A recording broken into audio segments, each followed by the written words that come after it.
Good evening all of you. तो आप लोग कैसे हैं? आई होप कि सारे स्टूडेंट बहुत ही अच्छे होंगे। जैसे कि आप सभी का भी होली का फेस्टिवल था और आप लोगों ने अच्छे से सेलिब्रेट किया होली। तो चलिए, अब आपकी होली सब कुछ ख़त्म हो चुका है। आइए हम देखते हैं आज की क्लास में बात करने वाले हैं 100 क्वेश्चंस का मैराथन क्लास, जो आपके लिए बहुत ही इंपॉर्टेंट है। तो चलिए, फर्स्ट क्वेश्चन क्या कह रहा है, इक्वर्स बर्जिली का वैज्ञानिक नाम क्या है? तो आपका देखिए आंसर है भैंस, गधा, घोड़ा, जेब्रा। सही आंसर आपका ऑप्शन डी, जेब्रा। चलिए नेक्स्ट क्वेश्चन पे बात करते हैं। क्वेश्चन नंबर सेकंड, फाइकस बेंगलिशिस का वैज्ञानिक नाम क्या है? थोड़ा सा डिफरेंट नाम आप देख पा रहे होंगे यहाँ पर, ठीक है। ये आपका साइंटिफिक नेम दिया हुआ है, तो इसमें आपको बताना है कि किसका ये साइंटिफिक नेम दिया है। तो आपका जो सही आंसर है ऑप्शन सी, बरगद। क्वेश्चन नंबर थर्ड, मस्तिष्क की गतिविधियां द्वारा रिकॉर्ड की जाती है, ठीक है। क्या रिकॉर्ड की जाती है मस्तिष्क के द्वारा? तो ऑप्शन आपका सही है डी, क्या होगा, EEG। चलिए क्वेश्चन नंबर 4, मोह स्केल का उपयोग को मापने के लिए किया जाता है। देखिए मोह स्केल का उपयोग मापने के लिए किया जाता है। क्या मापने के लिए किया जाता है? ऑप्शन ए, बी, सी या ऑप्शन डी। तो इसका सही आंसर होना चाहिए ऑप्शन डी, पदार्थ की कठोरता। क्वेश्चन नंबर 5, वायु प्रदूषण का कौन सा स्रोत नहीं है? वाहन, उद्योग, ठोस अपशिष्ट या धूल के कण। तो आपका इसका आंसर होगा ऑप्शन सी, ठोस के अपशिष्ट। अब यहाँ पे आप देख पा रहे होंगे वायु प्रदूषण की बात कर रहे हैं, तो सीधी सी बात है, वाहन से भी आपका निकलता है, उद्योग से भी निकलता है, धूल के कण से भी पोल्यूशन फैलता है, लेकिन ठोस अपशिष्ट से आपका वायु प्रदूषण से कोई लेना देना नहीं है। क्वेश्चन 6, जीवाणुओं के रूप में वर्गीकृत किया गया है। क्या वर्गीकृत किया गया है? तो आपका जो सही आंसर है ऑप्शन बी, प्रोकैरियोटिक जीव। तो आपका जो सही आंसर होगा क्या होगा, जल्दी से बताइए। यूकैरियोटिक, प्रोकैरियोटिक, ए और बी कोई नहीं या दोनों सही। तो आपका जो सही आंसर है वो ऑप्शन बी, प्रोकैरियोटिक जीव। चलिए क्वेश्चन नंबर हम बात करते हैं 7 पे, निम्नलिखित में से कौन सा कथन सही है? तो आपका सही आंसर क्या होगा, ऑप्शन ए, बी, सी या ऑप्शन डी। तो आपका आंसर है 7 का सी, समानता धातुएं तन्य होती हैं। क्वेश्चन नंबर 8, कौन सा ग्रह सबसे तेज घूमता है? अभी तक आपने देखा सबसे बड़ा ग्रह कौन सा है, सबसे छोटा ग्रह कौन सा है, ठीक है, और चमकीला ग्रह कौन सा, गर्म ग्रह कौन सा है, बहुत सारे टाइप के क्वेश्चंस पूछे जाते हैं। लेकिन आपको एक नया क्वेश्चन मिला कि कौन सा ग्रह सबसे तेज घूमता है। तो आपका जो सही आंसर होगा ऑप्शन बी, बृहस्पति, ठीक है। चलिए क्वेश्चन नंबर 9, तंबाकू की आदत किससे होती है?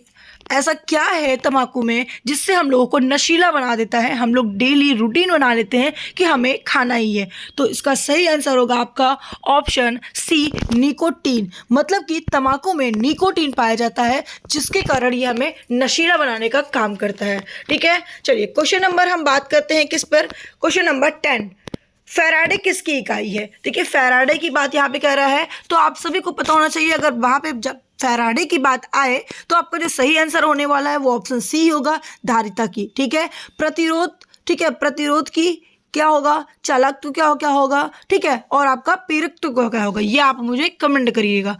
क्वेश्चन नंबर 11, गोताखोरों के प्रयोग में आने वाली गैस सिलेंडरों में ऑक्सीजन लघुकृत तनु करने के लिए निम्नलिखित में से किसका प्रयोग किया जाता है? ठीक है, जल्दी से इसका आंसर बताइए क्या होगा भाई। तो ऑप्शन सी बिल्कुल करेक्ट है, हीलियम गैस का प्रयोग आप करते हो। क्वेश्चन नंबर 12, निम्नलिखित में से क्या ऑक्सी एसिड नहीं बनाता है? अब भाई ऑक्सी एसिड नहीं बनाता है, ऐसा कौन सा आपका तत्व है? तो आपका जो सही आंसर होगा मेरे प्यारे स्टूडेंट वो है 12 का डी, फ्लोरीन, ठीक है।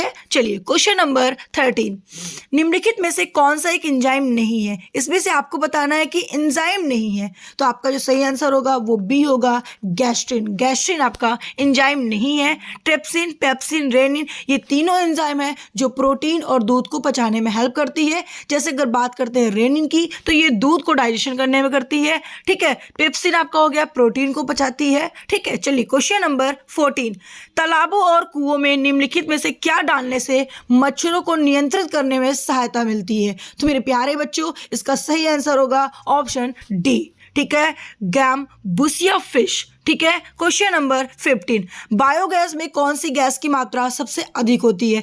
आप सभी लोगों ने बायोगैस के बारे में सुना होगा, तो उसमें सबसे अधिक मात्रा किस गैस की होती है, कितने प्रतिशत होती है? जल्दी से आप बताइए। इसका सही आंसर होना चाहिए ऑप्शन सी, मेथेन। ठीक है, मेथेन का सूत्र होता है आपका CH4। ठीक है, इसे हम लोग मार्स गैस के नाम से भी जानते हैं और ये दलदलों में भी पाया जाता है, धान के खेतों में भी इसकी यहाँ से निकलता है, धान के खेत से मार्स गैस निकलता है, और जो आपके गाय वगैरह होते हैं, ठीक है, उनसे भी आपको मार्स गैस मिलती है। तो ये गैस बहुत ही, ठीक है, ये गैस जो होती है, ठीक है, आपको ऐसे से जगह भी मिल रहा है जैसे दलदल से मिल रहा है। ठीक है, तो दलदल से मिलने के कारण ही इसे मार्स गैस कहा गया है। ठीक है, चलो क्वेश्चन नंबर 16, परिवेश हॉश दर कितनी होने पर परिवेश वायु स्थिर होती है? तो जो आपका सही आंसर है ऑप्शन सी, सुपर। ठीक है, सुपर एडियोबेटिक। क्वेश्चन नंबर 17, निम्न में से कौन सा गुण कार्बनिक यौगिक में प्रायः नहीं होता है?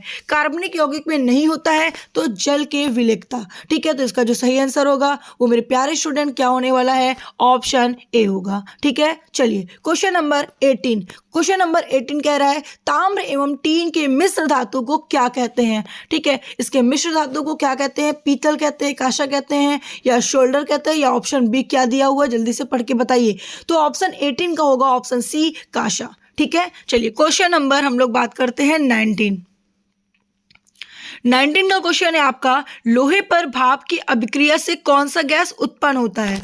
आप देख पा रहे हैं कि हाइड्रोजन, ऑक्सीजन, अमोनिया, नाइट्रोजन। क्या होगा मेरे प्यारे स्टूडेंट? देखिए, सबको पता है, आप लोगों को सबसे पहले देख लो, हाइड्रोजन गैस का सिंबल पता है H, ऑक्सीजन आपका O, अमोनिया का क्या होता है? तो NH3 होता है। ठीक है, याद रखिएगा।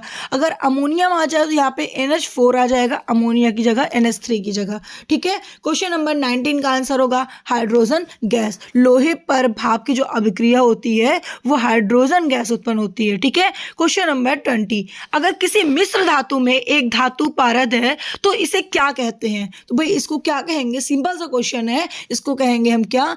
आपका अमलगम। ये क्वेश्चन आपको मैंने ऑलरेडी बताया हुआ है। क्वेश्चन नंबर 21, सीसा और टीन का मिश्र धातु को क्या कहते हैं? देखिए, जब सीसा और टीन मिलता है तो उसकी जो मिश्र धातु होते हैं उन्हें हम कहते हैं क्या? आप कहोगे मैम उसे सोल्डर के नाम से जानते हैं, तो ऑप्शन डी बिल्कुल करेक्ट है। क्वेश्चन नंबर 22, धातुओं को पीट कर पत्थर बनाना आसान है, यह धातु के किस गुणधर्म में बतलाया जाता है? अब देखिए, क्वेश्चन यहाँ पे बहुत ही अच्छा है। 22 का आंसर क्या होगा मेरे प्यारे बच्चों? जल्दी से बता दो। तो आप कहोगे मैम ऑप्शन बी बिल्कुल करेक्ट आंसर है। क्वेश्चन नंबर 23, कार्बन का कौन सा अपरूप अधिक कठोर होता है? अब देखिए, अपरूप कौन सा अधिक कठोर होता है क्वेश्चन पूछा है, तो क्या होगा? तो कहोगे मैम हीरा ही हो सकता है। ठीक है, क्या होगा? Option B. ठीक है, चलिए क्वेश्चन नंबर हम बात करते हैं 24, सिलिका क्या है? सिलिका क्या है प्यारे बच्चों? तो कहोगे सिलिका मैम क्या है? छोटा सा क्वेश्चन है, तो क्या है? सिलिका आपका उपधातु है,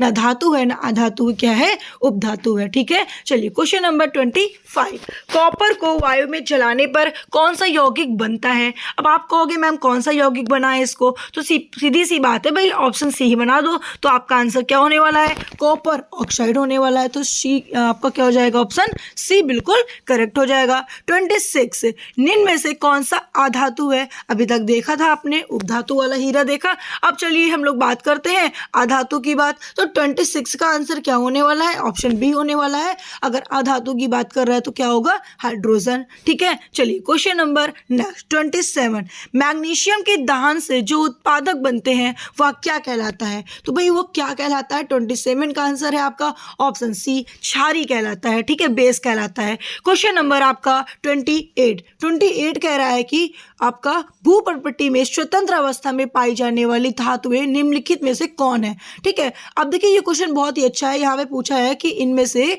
भूपर्पट्टी में स्वतंत्र अवस्था में ऐसी कौन सी आपकी एलिमेंट्स है जो स्वतंत्र अवस्था में धातुओं वाली, जो धातु भी हो। ठीक है, तो इसका जो सही आंसर आप बताओगे वो क्या बताओगे? Option A. ठीक है, क्वेश्चन नंबर 29, निम्न में से कौन सी धातु तार के रूप में उपलब्ध है? ठीक है, तार के रूप में उपलब्ध है। चलिए कैल्शियम को बताया कि मैग्नीशियम, कॉपर, लेड, देखिए तार के रूप में पूछा है। ठीक है, क्वेश्चन को रीड करिएगा।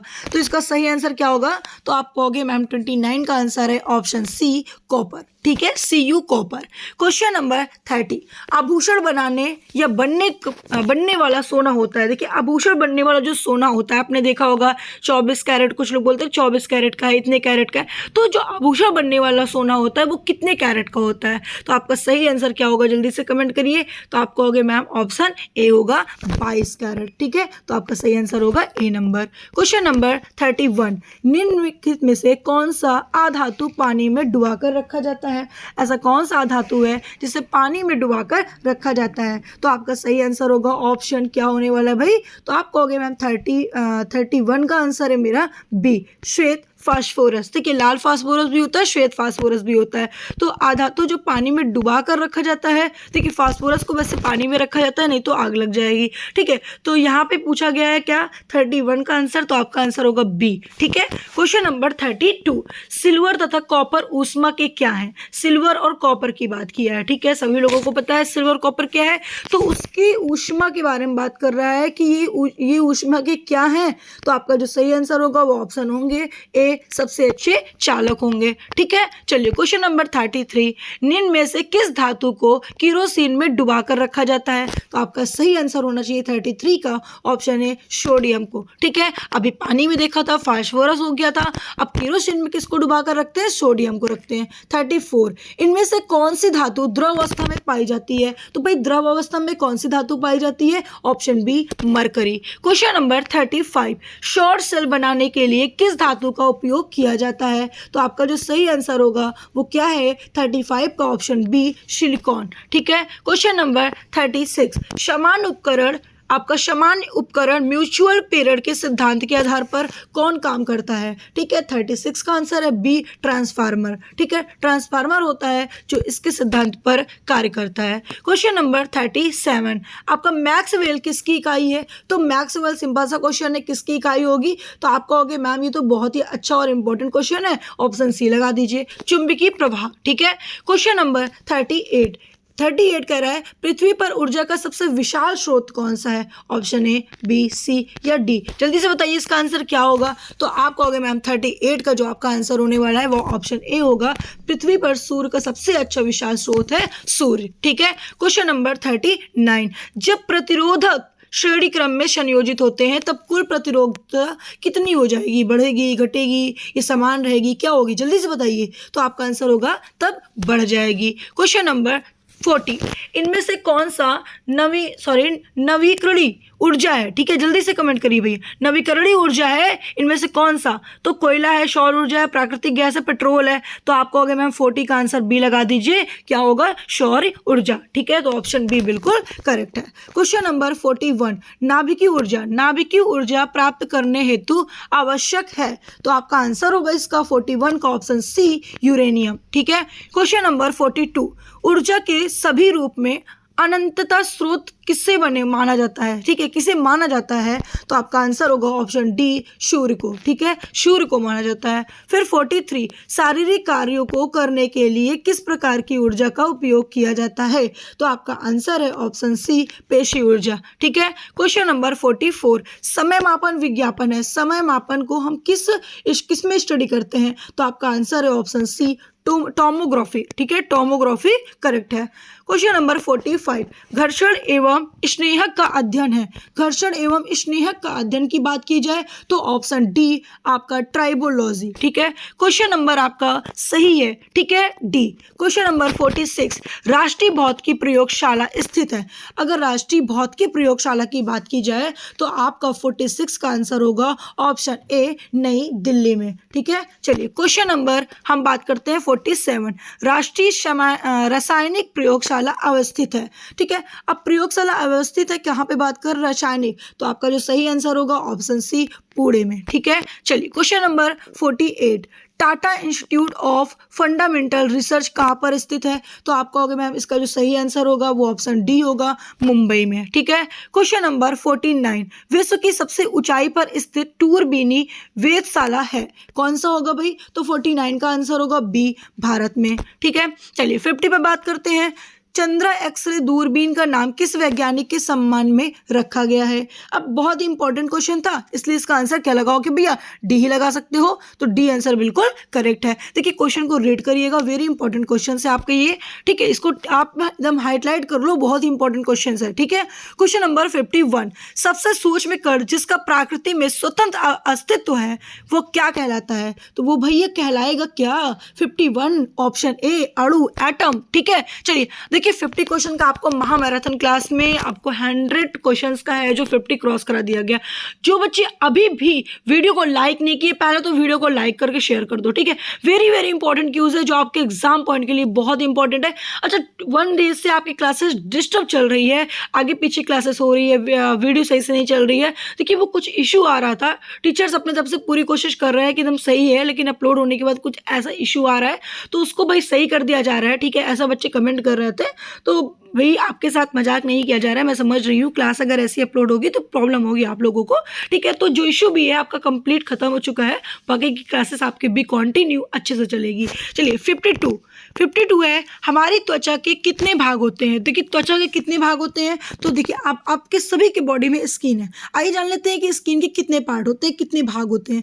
तो 52 का आंसर होगा भैया डी, ठीक है, 2 भाग होते हैं, ठीक है। कौन कौन से होते हैं, डर्मिस और एपिडर्मिस। क्वेश्चन नंबर 53, पेट में यदि हाइड्रोक्लोरिक अम्ल के स्थान पर कोई और तप प्रतिस्थापित कर दिया जाए तो क्या होगा, तो आपका आंसर होगा भैया डी होगा, प्रोटीन का पाचन नहीं होगा अगर उसकी जगह पे हाइड्रोक्लोरिक अम्ल के स्थान पर किसी और को प्रतिपादित कर दिया जाए। 54, मनुष्य के शरीर में सबसे ज्यादा मात्रा में पाए जाने वाला तत्व कौन सा है, ये तो सिंपल सा क्वेश्चन है, कहोगे मैम ऑक्सीजन ही हो सकता है, टिक कर दीजिए मेरा, ठीक है। क्वेश्चन नंबर 55, खारे पानी में पैदा होने वाले पौधों को क्या कहलाते हैं। देखिए ये क्वेश्चन कहता है खारे पानी, जहाँ पे खारे पानी की मात्रा ज्यादा है तो उस वहां पर जो पौधे प्राप्त होते हैं उसकी स्टडी को हम क्या कहते हैं, तो आप कहोगे मैम ए नंबर है हेलोफाइट्स, ठीक है।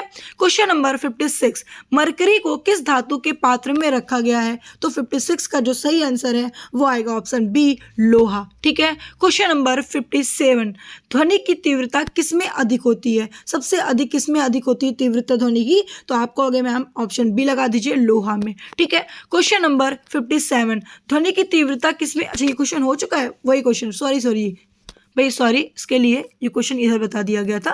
ध्वनि की तीव्रता किसमें अधिक होती है, तो आप कहोगे मैम ऑप्शन नंबर बिल्कुल करेक्ट है, क्या, जल्दी से कमेंट करो क्या होगा, धातु, वायु, जल, बहुलक, ये ध्वनि की तीव्रता की बात कर रहा है। तो आपका आंसर क्या है, आप हमें जल्दी से कमेंट करके बताएंगे, ठीक है, जल्दी से कमेंट करिए, ये आपके लिए क्वेश्चन है। देखिए आपको एक चीज याद रखना है कि जितने आपके ऑप्शन दिए हैं उस ऑप्शन से भी अगर आपको आंसर पता है, जैसे कि मान लेते धातु है तो धातु क्या है, इसका भी आंसर जान लो, ठीक है, क्या है ना, इससे कैसे क्वेश्चन बनेंगे, माइंड में ऐसे रखो। इससे क्या होता है ना कि ऑप्शन को लेकर भी अगर आप चलोगे, पूरे ऑप्शन को लेकर चलोगे, तो उससे आपको एक क्वेश्चन के साथ 4 क्वेश्चन एक साथ कंप्लीट होगा, ठीक है। चलिए इसका आंसर आपके लिए है, आप बताएंगे। 58, कैमरे में किस प्रकार का लेंस उपयोग किया जाता है, ठीक है, कौन सा लेंस होगा, तो आपका आंसर होगा मैम सी, बिल्कुल करेक्ट है, क्या होगा, उत्तल लेंस, ठीक है। चलिए क्वेश्चन नंबर 59, अनिश्चितता का सिद्धांत प्रतिपादन किसने किया था, ठीक है, किसने किया था, तो आप कहोगे मैम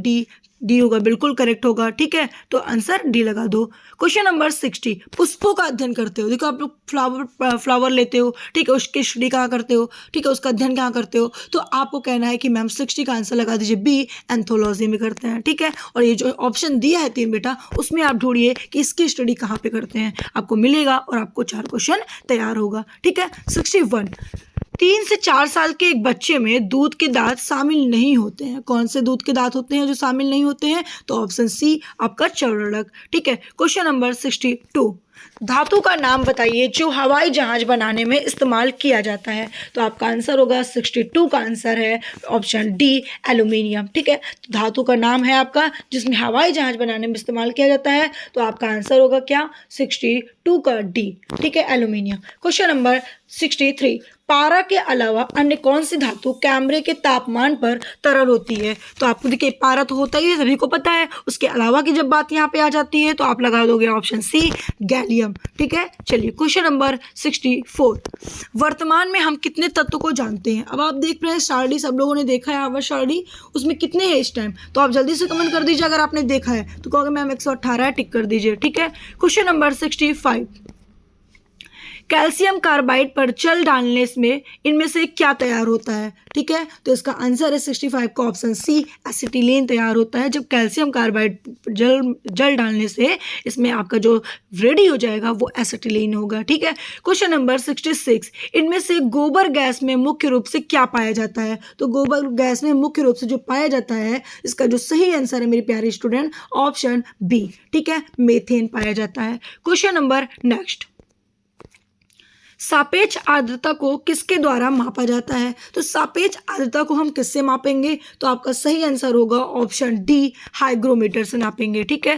क्वेश्चन नंबर हम बात करते हैं 68 की, निम्न में से सबसे कम तरंग दैर्ध्य वाला प्रकाश कौन सा है। तो सबसे कम तरंग दैर्ध्य वाला प्रकाश की बात की जाए तो डी होगा, जिसका आंसर है बैगनी। क्वेश्चन नंबर 69, एक हीटर का तार समानतः किस तत्व का बना होता है। तो भैया किस तत्व का बना होता है, आप कहोगे मैम डी, निक्रोम का, ठीक है। क्वेश्चन नंबर 70, एक स्वस्थ मानव का समान तापमान कितना होता है। अगर एक समान तापमान बात करें स्वस्थ मानव का, तो आपका जो आंसर होगा बी होगा 310 केल्विन, ठीक है। देखिए एक स्वस्थ मानव की यहाँ पे बात की जा रही है, तो आपका 70 का आंसर क्या होगा, बी, ठीक है। चलिए क्वेश्चन नंबर हम नेक्स्ट पे बात करते हैं, क्या होने वाला है। अच्छा यहाँ पे एक क्वेश्चन था, एक हीटर का तार समानतः किस तत्व का बना होता है। मैंने आपको बताया निक्रोम होता है, लेकिन फिर भी मेरे हिसाब से ये गलत है। मैंने गलत बता दिया कि आप लोग को गलत है, जल्दी से बताइए।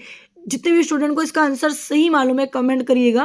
मैं थोड़ा सा कंफ्यूज हो गई हूँ इसके आंसर पे, तो आप लोग मुझे इसका कंफर्म बताइएगा इसका आंसर क्या होगा, ठीक है। मैं थोड़ा सा कंफ्यूज, निक्रोम होगा या नहीं होगा, ठीक है। चलिए कमेंट करके जरूर बताइएगा मेरे प्यारे स्टूडेंट, इसका आंसर आप लोगों के हिसाब से क्या होना चाहिए, क्योंकि कुछ जगह पे थोड़ा सा अलग दिया हुआ है, इसलिए मैं थोड़ा सा कंफ्यूज हो गई हूँ। तो 69 का आंसर क्या होगा आप मुझे जरूर बताइएगा।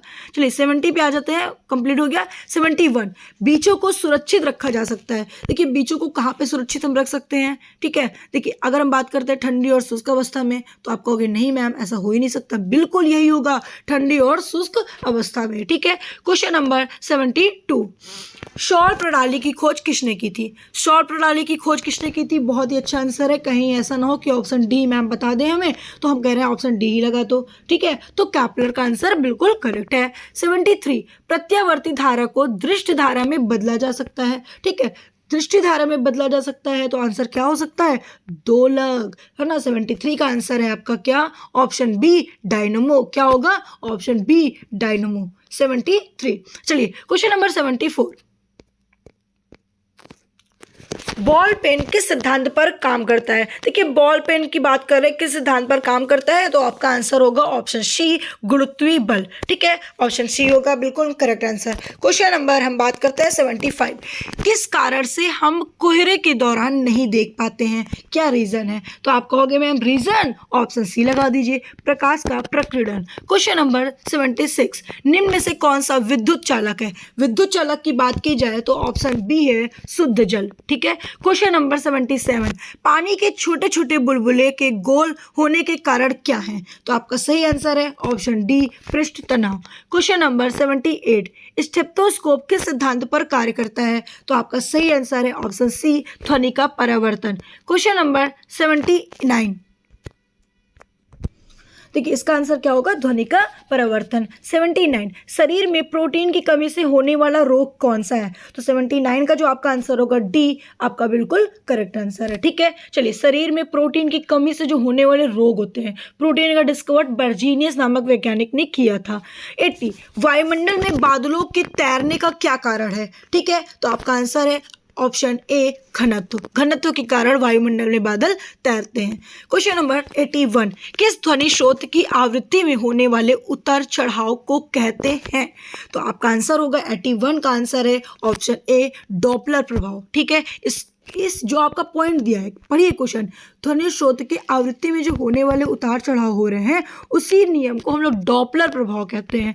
क्वेश्चन नंबर 82, गुणसूत्र का नामकरण किसने किया था। अब देखिए नामकरण की बात कर रहा है, अगर गुणसूत्र का डिस्कवर्ड बात करें तो वर्ल्डेयर नामक वैज्ञानिक है, लेकिन नामकरण की बात करें तो आपका आंसर क्या होगा, 82 का आंसर होगा ऑप्शन बी, आपका ये देखो डब्ल्यू वर्ल्डेयर। तो आपने सोचा कि मैम आपने तो यही बताया, जी हाँ, गुणसूत्र का नाम नामकरण भी डब्ल्यू वॉल्डेयर ने किया था और इसके बारे में भी इन्होंने ही बताया था। क्वेश्चन नंबर 83, ठीक है, सोलर कुकर में प्रयोग किए जाते हैं। सोलर कुकर में क्या प्रयोग किए जाते हैं? तो आप कहोगे मैम ऑप्शन बी लगा दिए, अवतल दर्पण, ठीक है, अवतल दर्पण प्रयोग किए जाते हैं। क्वेश्चन नंबर 84, विटामिन डी की कमी से होने वाला रोग, कह दो मैम बस लगा ही दीजिए ऑप्शन ए, बिल्कुल लगा दीजिए ऑप्शन ए को, रिकेटस। अब ये 3 क्या है भाई, जल्दी से कमेंट करके आप बता दो, ठीक है। चलिए क्वेश्चन नंबर 85, मनुष्यों में हीमोग्लोबिन का निम्न से किस गैस के लिए उच्चतम बंध होता है? ठीक है, किस गैस के लिए, जल्दी से बताइए। तो आप कहोगे मैम बी, कार्बन मोनोऑक्साइड, जिसका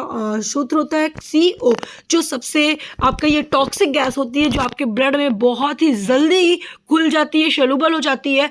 अगर ऑक्सीजन के बाद सबसे ज़्यादा घुलनशील वाला अगर कोई गैस है तो ये आपका कार्बन मोनोऑक्साइड है, लेकिन मैं कह रही हूँ कि ये उससे ऑक्सीजन से भी जल्दी कार्बन मोनोऑक्साइड घुलता है। ये टॉक्सिक गैस होता है जो आपके हीटर में, रूम हीटर में पाया जाता है, ठीक है। चलिए क्वेश्चन नंबर हम बात करते हैं 86, पहला कार्बनिक यौगिक कौन सा है? पहला कार्बनिक की बात कर रहा है तो आपका आंसर होगा ऑप्शन बी, यूरिया, ठीक है। क्वेश्चन नंबर नेक्स्ट, धातुओं को साफ करने के लिए कौन सा अम्ल हम लोग काम में लेते हैं? देखिए किसकी बात कर रहे हैं, धातुओं को साफ करने के लिए, ठीक है। तो 87 का आंसर होगा ऑप्शन डी, सिट्रिक अम्ल। आप सभी को पता हो, ये छोटा सा क्वेश्चन है, आप लोग आई होप कि इसका आंसर सभी लोग बता दिए होंगे। 88, चाय में कौन सा अम्ल होता है? भाई चाय में कौन सा अम्ल होता है? तो कह दो मैम ऑप्शन बी लगा दीजिए, ठीक है। क्वेश्चन नंबर 89, जनन तत्व सिद्धांत किसने दिया था? जनन तत्व सिद्धांत जनन द्रव्य सिद्धांत किसने दिया था? तो आप कहोगे मैम बिजमैन ने, ठीक है। क्वेश्चन नंबर 89 कंप्लीट, 90 पे आते हैं। फूलों के संवर्धन के विज्ञान को क्या कहा जाता है? भाई फूलों के अगर हम अध्ययन की बात करें, लेकिन उसकी संवर्धन की बात करें, संवर्धन की जब बात करने वाले होते हैं तो इसका आंसर बताने वाले होते हैं क्या, डी, फ्लोरिकल्चर, ठीक है। क्वेश्चन नंबर 91, चारकोल के बारे में क्या सही है? चारकोल क्या है भाई? तो चारकोल की अगर जब बात की जाए तो 91 का आंसर लगा दो सभी। क्यों? क्योंकि लकड़ी का कोयला भी है, ठोस ईंधन भी है, ऊष्मीयमान अधिक भी होता है, बिल्कुल करेक्ट है ऑप्शन डी। 92, पदार्थ के संवेग और वेग के अनुपात से कौन सा भौतिक राशि प्राप्त की जाती है? तो आपका आंसर होगा 92 का ऑप्शन बी, द्रव्यमान, ठीक है। क्वेश्चन नंबर 93, ऊष्मा गति के प्रथम नियम से संरक्षित होता है। ऊष्मा गति के प्रथम नियम से संरक्षित होता है तो आपका आंसर होगा 93 का ऑप्शन बी, संवेग और ऊर्जा दोनों। क्वेश्चन नंबर 94, बर्फ के गलन की गुप्त ऊष्मा का मान होता है, क्या होता है भाई 94 का आंसर? तो आप कहोगे मैम ऑप्शन ए, ठीक है, ऑप्शन ए बिल्कुल करेक्ट आंसर है। क्वेश्चन नंबर 95, सामान्य नेत्र की रेटिना पर बनने वाला प्रतिबिंब होता है, ठीक है, बनने वाला भाई प्रतिबिंब होता है। तो कहोगे कि 95 का आंसर मैम बी लगा दीजिए। क्यों? क्योंकि वास्तविक और उल्टा होता है। क्वेश्चन नंबर 96, टार्च में किस प्रकार के पुंज की प्राप्ति होती है? तो आपका आंसर है 96 का ऑप्शन बी, आपका बिल्कुल करेक्ट है। क्वेश्चन नंबर 97, किस ग्रंथि को हम लोग टेम्पो ऑफ लाइफ कहते हैं? वेरी इंपॉर्टेंट क्वेश्चन पे आ चुके हो और 97 पे आ चुके हो। वीडियो को लाइक नहीं किए तो लाइक कर दो भैया, जल्दी से लाइक कर दो। 97 तो आप कहोगे मैम थायराइड ग्रंथि, ठीक है, जिसको टेम्पो ऑफ लाइफ कहते हैं। क्वेश्चन नंबर 98, आंतरिक ऊर्जा का संकल्पना ऊष्मागतिकी के किस नियम से मिलती है? तो आप कहोगे इसका आंसर मैम डी है, प्रथम नियम से मिलती है। उसके बाद आपका 99 क्वेश्चन है, प्रयोगशाला में रंग औषधियों के अभिकर्मक के रूप में किस अम्ल का प्रयोग किया जाता है? तो ऑप्शन डी, हाइड्रोक्लोरिक अम्ल। 100 क्वेश्चन का आंसर है आपका, वर्तमान समय में सड़कों पर रोशनी के लिए अधिकांश पीले लैंपों का प्रयोग किया जाता है, तो इनमें से किस गैस का प्रयोग होता है? तो आप कहोगे मैम लास्ट है, और मैं बता दूं आपको इसका आंसर नियॉन होगा। तो मेरे प्यारे बच्चों, मेरे प्यारे स्टूडेंट एंड मेरे प्यारे फ्रेंड्स, देखिए ये आपका 100 क्वेश्चन जो बताया गया है वेरी इंपॉर्टेंट क्यूज है। आप देख पा रहे होंगे कि आप लोगों को डिफरेंट टाइप के क्वेश्चंस बताए जा रहे हैं जो आपके एग्जाम में बहुत बार पूछे जा चुके हैं। ये सारे क्वेश्चंस वेरी इंपॉर्टेंट और साथ ही आपका इजी क्वेश्चंस है। तो आपका महामैराथन क्लास जो अभी तक चल रहा था वो पूरा कंप्लीटली हो चुका है, ठीक है, जिसमें हम लोगों ने आपको 4 से 5 क्लास का महामैराथन दिया। आप लोगों को क्विज सॉल्व करने में बहुत मजा आया होगा। अब हम लोग टॉपिक वाइज पे आ जाते हैं कुछ डेज के लिए, जिसमें फिर हम लोग बात करेंगे फिर से महामैराथन क्लास पे, ठीक है, लेकिन कुछ देर बाद। तो अभी आप लोगों के लिए लास्ट क्लास थी महामैराथन की। अब हम लोग नेक्स्ट जो बात करेंगे वो बात करने वाले हैं आपका नेक्स्ट टॉपिक हार्मोन्स के बारे में। हार्मोन से किस टाइप के क्वेश्चंस पूछे जाते हैं। तो बने रहिए हमारे साथ आप ऑनलाइन स्टडी पॉइंट पे। Thank you so much.